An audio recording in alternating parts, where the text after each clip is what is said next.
Hello students.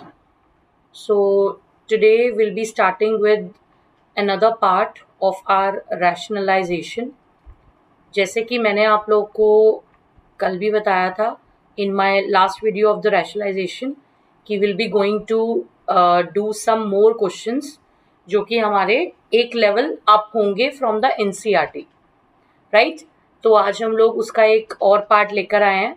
सो कल हमने जो रैशनलाइजेशन किया था वो बहुत ज़्यादा बेसिक क्वेश्चंस किए थे जो कि they are based on our NCERT. But in your schools और if you just try some more books तो उसमें बहुत सारे डिफरेंट तरीके के क्वेश्चंस हैं. जैसे एक उसमें एक टाइप का क्वेश्चन है जो कि मैं अभी आप लोग के साथ शेयर करूँगी. जैसे फॉर एग्जाम्पल मैं एक क्वेश्चन ले रही हूँ. We have 5 plus 2√3 by 7 plus 4√3 and this is equal to a minus 6√3, right? You have to find the value of a. You have to find the value of a if these two things are equal. ठीक है, concept वही है, सब कुछ वही है, but हम लोग इसके अंदर एक लेवल अप कर रहे हैं. तो देखिएगा कैसे करेंगे हम ये क्वेश्चन. 5 plus 2√3 by 7 plus 4√3. अब आपको दिख रहा है कि हमारे पास रैशनलाइजेशन है डिनोमिनेटर में. जैसे मैंने आप लोग को कल भी बताया था, हमें न्यूमरेटर में क्या है उससे कोई फर्क नहीं पड़ता.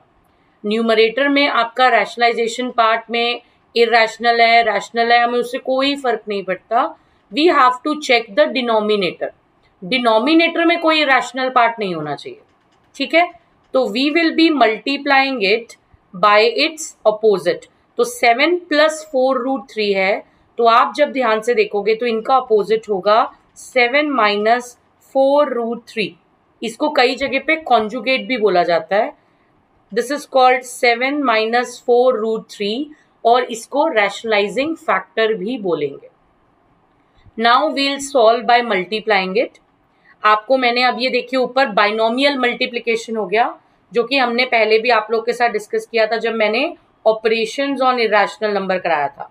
तो अगर आपको कोई कंफ्यूजन है तो आप इसमें ऑपरेशंस ऑन इरेशनल नंबर वाली मेरी जो वीडियो है उसको देख सकते हो. Now let's start with. तो 5 multiply by 7 it will B 35. Now 5 multiply by 4√3. तो 5 की मल्टीप्लाई 4 से हुई 20, √3 as it is, so it will be minus 20√3. Then 2√3 multiply by 7 अगर हम करेंगे तो it will be 14√3. Now 2√3 multiply by 4√3, मैं यहाँ करके दिखाती हूँ आपको. 2√3 मल्टीप्लाई बाय 4√3, माइनस अभी 2 मिनट के लिए छोड़ देते हैं. सो 2 multiply by 4 is 8 and √3 multiply by √3 is 3. तो आपका कितना आ रहा है यहाँ पर 24, but as the sign is minus तो इट विल बी माइनस 24. ठीक है जी यहाँ तक. नाउ मैंने आप लोग को बताया था कि डिनोमिनेटर में हमारा बनता है a square minus b square का आइडेंटिटी, राइट? तो आपको दिख रहा है ये.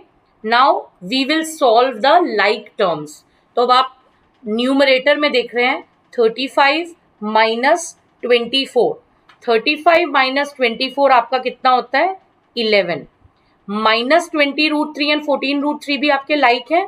तो इन दोनों को जब आप सॉल्व करोगे तो आपका आएगा माइनस का 6√3 बाय 7 का स्क्वायर कितना होता है 49. बहुत बच्चे 7 का स्क्वायर 14 लिखते हैं, प्लीज अवॉइड दैट. 4√3 का स्क्वायर, अब 4√3 इसका मतलब क्या है, वी आर मल्टीप्लाइंग 4√3 इंटू 4√3. 4 को 4 से मल्टीप्लाई करें अगर हम लोग तो हमारे पास आता है 16 और √3 की √3 से मल्टीप्लाई करते हैं तो आता है हमारे पास 3. तो क्या आया मल्टीप्लाई करके हमारे पास 48. तो हमारे पास यहाँ पर आ गया 48. Now when I solve this तो आपके पास आएगा 11 माइनस 6√3 बाय 1. तो आप 1 लिख रहे हैं या नहीं लिख रहे हैं उससे कोई फर्क पड़ेगा नहीं. नाउ ये सब चीज़ें जो आपके पास थी, यानी हमने जो सॉल्व किया, 11 माइनस 6√3 नाउ, ये आपका इक्वल किसके था स्टार्टिंग में, a माइनस 6√3 के था। तो अब आप जब इसमें कंपैरिजन करोगे तो देखो 6√3 माइनस का यहाँ पर सेम आ गया। ऑन कंपैरिजन a जो है वो आपका किसके इक्वल हो रहा है, a जो है वो हमारा 11 के इक्वल हो रहा है। इसी सेम क्वेश्चन के अंदर अगर वो यहाँ पर ये 6 ना देते, वो यहाँ पर इस वे में यहाँ पर अगर वो इसकी जगह पे b लिख देते, आपको बोलते a माइनस b√3 है, तो a और b दोनों की वैल्यू निकालिए। उस केस के अंदर हम दोनों को कंपेयर करते, तो उस केस में a जो होता वो 11 हो जाता और b की वैल्यू जो हो जाती वो हमारी 6 हो जाती। तो एक आपकी ये वाली टाइप होती है जिसके अंदर हमारे पास करना हमें रैशनलाइजेशन ही होता है, लेकिन इसके अंदर आपके कंसेप्ट जो होते हैं वो थोड़े से बड़े होते हैं। आई होप ये आपको क्वेश्चन समझ में आ गया होगा। इसी टाइप में हमारे पास एक और क्वेश्चन होता है। जैसे अगर मैं आप लोग के साथ एक और क्वेश्चन डिस्कस करूंगी जो कि ये भी एग्जाम में कई बार देखा गया है, पूछा गया है, और इवन आप लोग अगर इसको थोड़ा सा और किसी बुक वगैरह में देखोगे तो भी आप लोग को बहुत इजीली ये दिख जाएगा। जैसे देखिए, अगर लेट्स सपोज मुझे गिवन है a is equal to 2 plus √3, what I have to find, मुझे फाइंड करना है a माइनस 1 अपॉन a। ठीक है, a माइनस 1 अपॉन a। तो आप a की वैल्यू रखोगे, फिर a की वैल्यू यहाँ डिनोमिनेटर में रखोगे, फिर सॉल्व करोगे। इससे बेटर क्या करें हम लोग, देखिए ध्यान से, हम यहाँ पर 1 अपॉन a निकाल लेते हैं, क्योंकि हमें 1 अपॉन a की रिक्वायरमेंट है, उसको निकाल लेते हैं। सो 1 अपॉन 2 प्लस √3 है मेरे पास।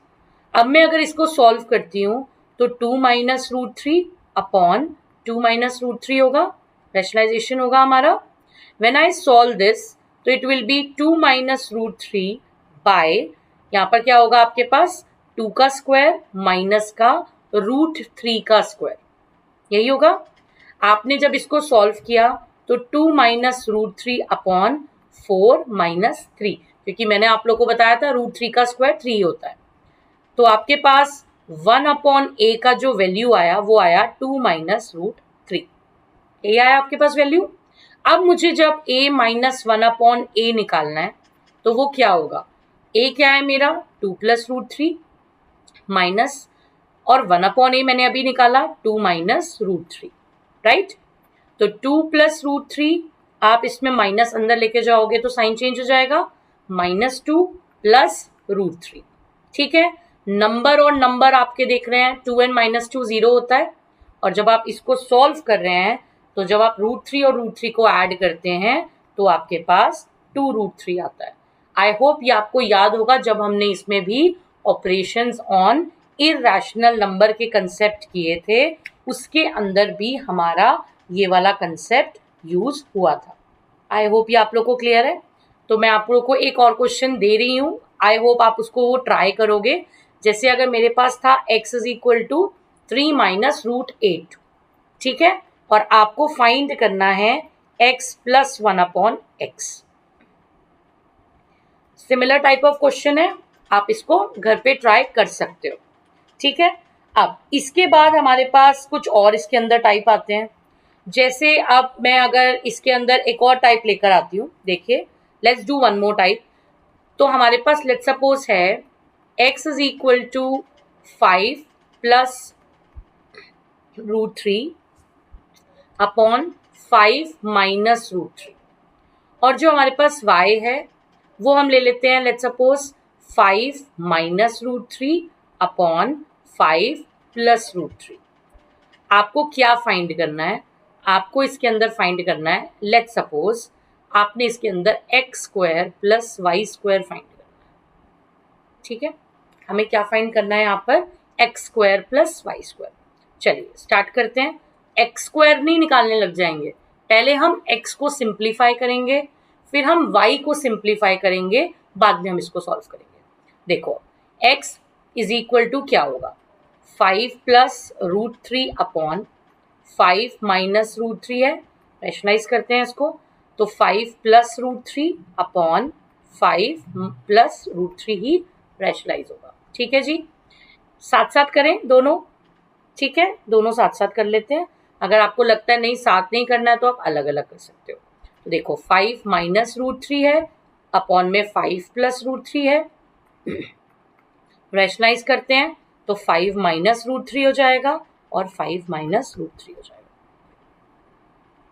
ठीक है जी, अब हम करते हैं इन दोनों को सॉल्व। तो जब आप इसको सॉल्व करोगे तो 5 प्लस रूट 3 का होल स्क्वायर बनेगा और नीचे एज इट इज हमारा फॉर्मूला ए स्क्वायर माइनस रूट 3 का आइडेंटिटी बनेगा। रिमेंबर यही बताया था। चलो इसको कंप्लीट सॉल्व करते हैं। A plus B whole square की आइडेंटिटी होगी आपकी, तो 25 यानी A square plus B square plus 2 into 5 into root 3 यानी कि 10 रूट 3 बाय। आई होप आप लोग को क्लियर होगा ये मेरे 3 टर्म्स कैसे आ गए। हमने यहाँ पर a प्लस बी के होल स्क्वायर की आइडेंटिटी अप्लाई की है। ठीक है, नीचे हमारे पास डिनोमिनेटर में क्या होगा 25 माइनस 3। तो मेरे पास जो x का वैल्यू आया वो आया 28 प्लस 10 रूट 3 बाय 20। कितना आएगा हमारे पास 22। ठीक है जी, अब आ जाते हैं हम लोग y वाले पे, क्योंकि हमारा y भी तो है। इसको सॉल्व करेंगे तो 5 माइनस रूट 3 का स्क्वायर बन जाएगा।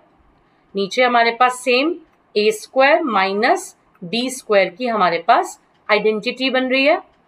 अब यहाँ पर हम लोग एक बार जरा अप्लाई करें आइडेंटिटी, तो A square plus B square minus 2ab, तो ये हमारे पास बन गई आइडेंटिटी बाय 25 माइनस 3।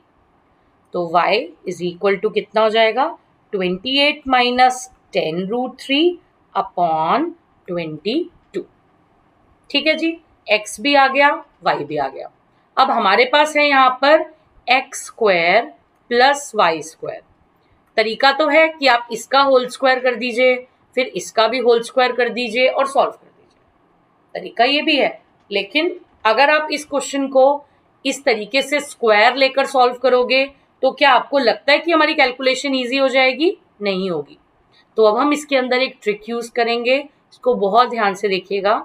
हमारे पास एक आइडेंटिटी होती है x plus y whole square, जो कि होती है x square plus Y square plus 2ab या 2xy। मुझे क्या फाइंड करना है? मुझे तो ये फाइंड करना है, यही फाइंड करना है, और ये आपका जाके यहाँ पर क्या हो जाएगा फिर सब्ट्रैक्ट हो जाएगा। तो हम क्या लिखेंगे x square plus Y square अगर मुझे निकालना है तो मैं इसको ऐसे भी कर सकती हूँ, एक्स प्लस वाई का होल स्क्वायर माइनस 2xy। कर सकते हैं हम ये वाली चीज। चलो इसमें वैल्यू रखते हैं एक बार। एक्स प्लस वाई का होल स्क्वायर का मतलब क्या हुआ? मतलब हुआ 28 प्लस 10 रूट 3 अपॉन 22, इसका प्लस 28 माइनस 10 रूट 3 बाय 22, इसका होल स्क्वायर, यही x plus y whole square minus 2 into 28 plus 10 root 3 in one bracket and 28 minus 10 root 3, sorry हमने 22 नहीं लिखा, राइट। तो ये हो गया हमारे पास। अब आप इसको सॉल्व जब करोगे तो अगर मैं इसका यहाँ पर 22 एलसीएम ले लेती हूँ तो आप देखोगे सेम ही चीज आ रही है, और लेकिन 10 रूट 3 और 10 रूट 3 आपका क्या हो जाएगा, कैंसिल हो जाएगा। तो 28 प्लस 28 आपका हो जाता है 56, और यहाँ पर आएगा यहाँ पर होल स्क्वायर माइनस 2 इंटू, आप जब इसको आप सॉल्व करोगे तो ये अगेन 22 को तो आप बाहर ले सकते हो, मल्टीप्लाई में है वो, तो 22 इंटू 22 हम बाहर ले लेते हैं, मल्टीप्लाई में है, और अंदर आपके पास यहाँ देखो a plus b a minus b की आइडेंटिटी दोबारा लग गई, तो ए स्क्वायर माइनस 10 रूट 3 का होल स्क्वायर आ गया हमारे पास, आया हमारे पास ये चीज। अब आप जब इसको सॉल्व कर लोगे तो आपके पास जो वैल्यू आएगी वो वैल्यू हमारे पास होगी x square plus Y square की। तो मैंने आप लोग के साथ जब आज डिस्कस किए क्वेश्चंस, वो हमारे रैशनलाइजेशन से एक लेवल अप क्वेश्चंस होते हैं। जब आप एग्जाम में देखते हो तो एनसीईआरटी बेस्ड क्वेश्चंस तो बहुत इजी हैं, ज़्यादा मेहनत ही नहीं करनी पड़ी उसमें। तो आपने देखा ना, हमने कल बहुत इजीली उनको सॉल्व कर दिया।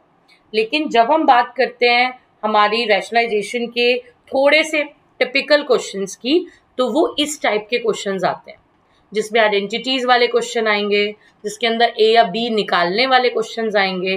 तो ये टाइप के क्वेश्चंस आपके जो होते हैं ये रैशनलाइजेशन के थोड़े से बड़े क्वेश्चंस होते हैं। तो आई होप आपको ये क्वेश्चन समझ में आए होंगे, क्योंकि basic concept is rationalization only. तो आप लोग इसको घर पे प्रैक्टिस कीजिएगा, और जो मैंने आप लोग को एक क्वेश्चन भी अभी दिया उसको भी आप ट्राई कर सकते हो, और आप इसको घर पे ट्राई कीजिए। And if you like my channel, do subscribe and share with your friends, जिससे कि हम लोग और ज़्यादा लोगों को कर सकते हैं। And do write your comments if you face any difficulty, तो मैं उसके लिए ऊपर हमेशा video, I am always ready to make that, जिससे कि मुझे भी ये पता चलेगा कि आपको किस चीज़ में प्रॉब्लम आ रही है, और मैं उसके ऊपर एक और वीडियो बनाऊंगी। Thank you so much for your time. I hope you all are liking my videos. Thank you so much. Bye bye, and we'll be come with a new video soon. Bye bye, beta.